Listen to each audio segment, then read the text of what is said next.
Who's your emergency contact? Who should we notify in the case of death? Welcome to the USP, where I spent the last 2+ decades of my life. I'm in Atwater. I just came out of the SHU. And I want to say it's like in the middle of the summer, beginning of the summer. I'm not sure exactly what month it is, but it's around 2009.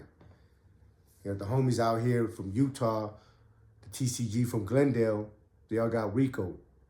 So a bunch of them now are starting to get sentenced and get shipped off to the feds.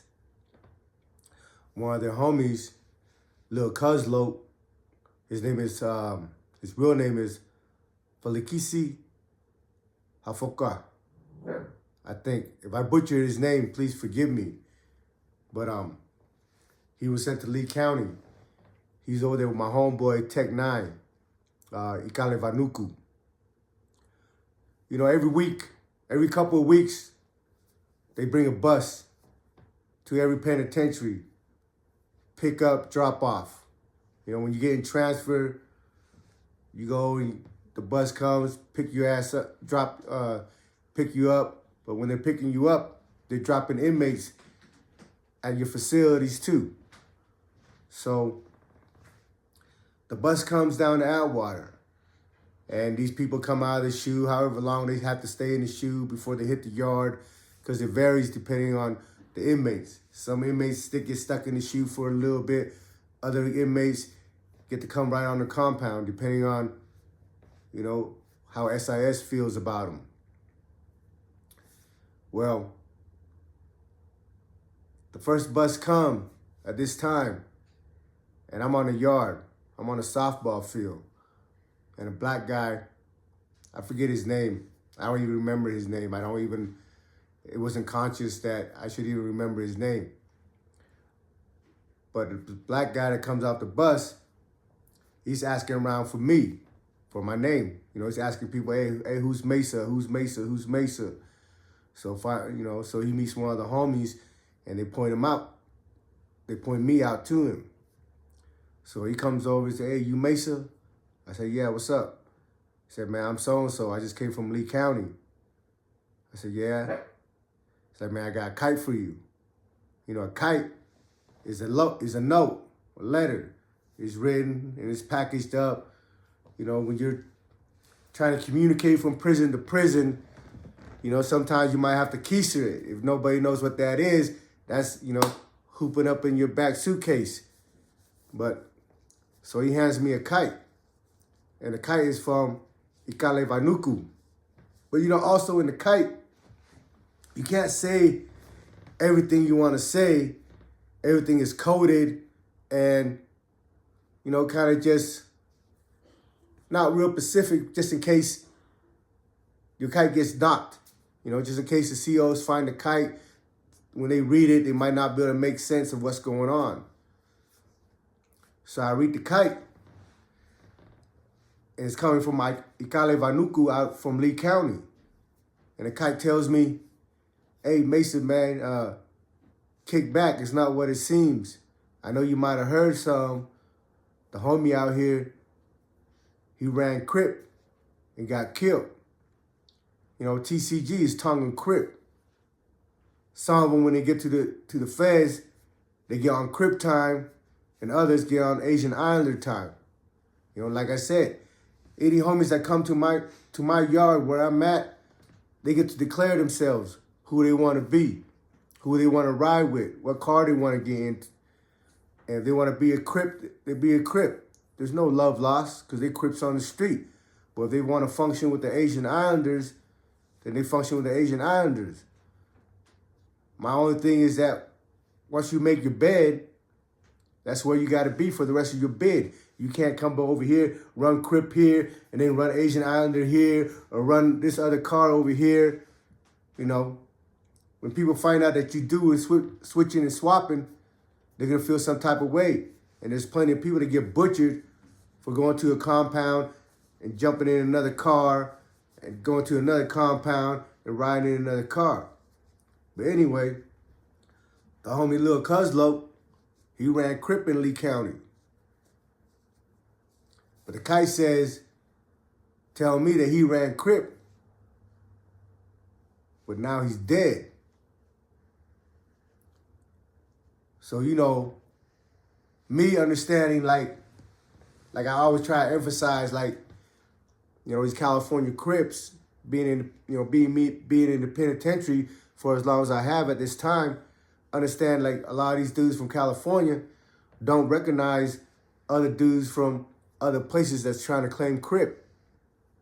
So my first thought was, damn, the homie, you know, the Crips killed the homie. You know, I don't know Lil Cuz Lo. They're younger than me. I've been in since 1998. But the homie's from Utah. And I know his homeboys. You know, his older homies. But me, I always feel like, I don't know what the word is, but you the homie. So if somebody do something to you, I'm going to retaliate. That's just the way it is with me.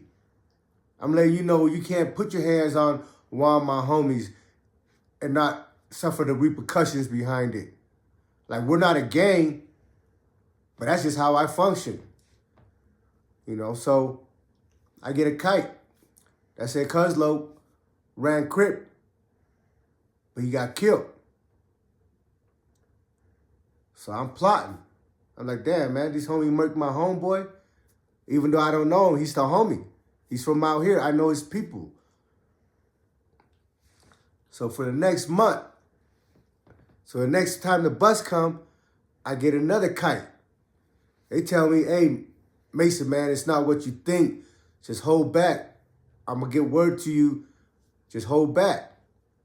You know, because Ikale Vainuku, he was my celly when we butchered that motherfucking Guamanian dude in Victorville. So he already know how I roll. He already know that if I hear somebody doing something foul to one of the homies, I'm gonna get some get back. That's just me. Excuse me. But so for the next 3 or 4 busts, I'm getting kites sent to me from Lee County. And every kite is telling me, hey, Mason, man, just kick back. It ain't what you think. It ain't what you think. But they're not telling me nothing. So I'm getting frustrated because I'm thinking that the Crips killed the homie. Well, finally,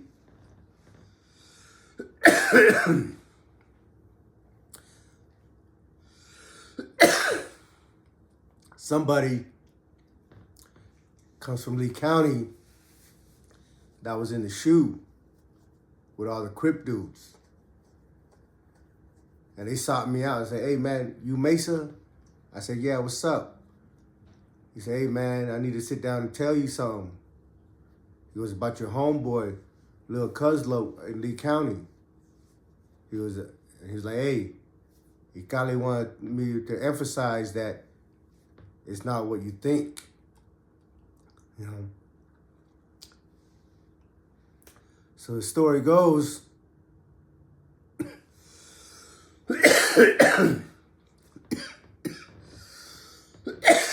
damn it.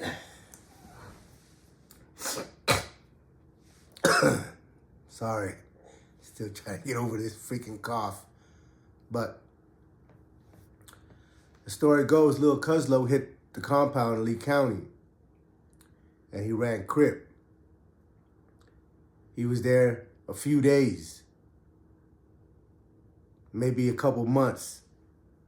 But he wasn't there that very long. And a situation arose. They had another Crip dude that's been there that they found out was a rat.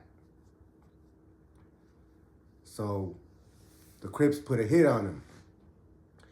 They're gonna go hit this motherfucking bitch-ass motherfucker.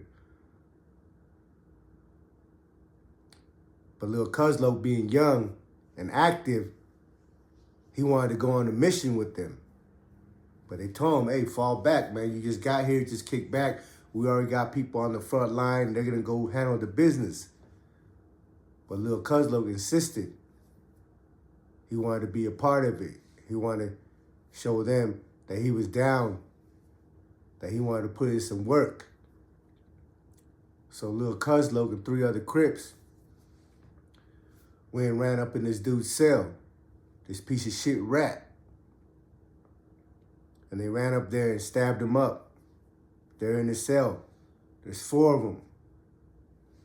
Now you gotta remember the cell is small. And Lil Cuzlo's Tongan, so you know he already got some size on him. So there's 5 people in the cell. 4 dudes trying to stab 1 dude. And they're stabbing the fucking rat.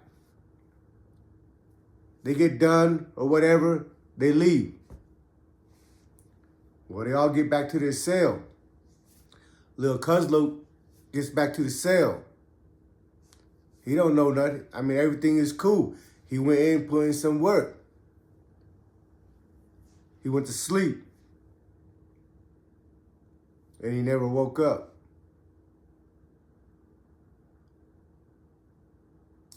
You know why they were stabbing the rat? They had ice pick. Ice pick are thin and they're round. You know, when you get stabbed by an ice pick, you don't even notice it because it's so small and the wound, you know, when you pull it out, the wound closes up so you're not leaking. All you see is a little dot. I know this because I've been stabbed by an ice pick. I got hit in my spine with an ice pick. And I was coughing up blood in my cell for 2 weeks from it. So when they were stabbing up the rat, one of their own homies, one of the ones that went on the mission, hit Cuzlo in the back of the ear with an ice pick 1 time. Didn't even know it. He didn't even know it. They didn't even know it. So but he hit him in the back of the ear. So when Cuzlo came back home, came back to his cell, went to sleep, you know, whatever happened with that puncture wound, because it closed up, so he don't even know, and it's thin, it's small. You don't even feel it, especially when your adrenaline is going. He had a blood clot in his brain and died.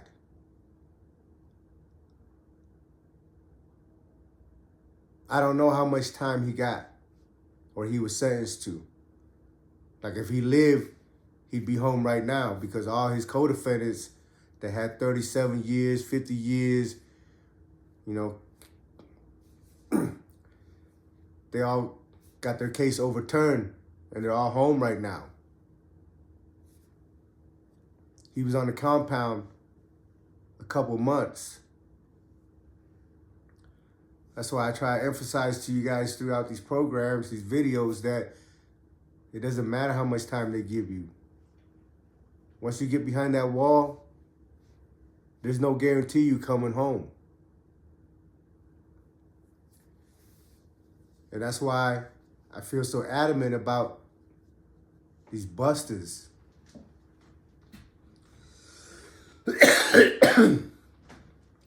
These busters, they get you killed, man. They got the homie killed.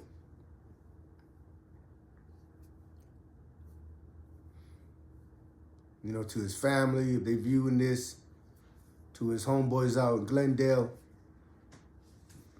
man, rest in peace to Lil Cuzlo.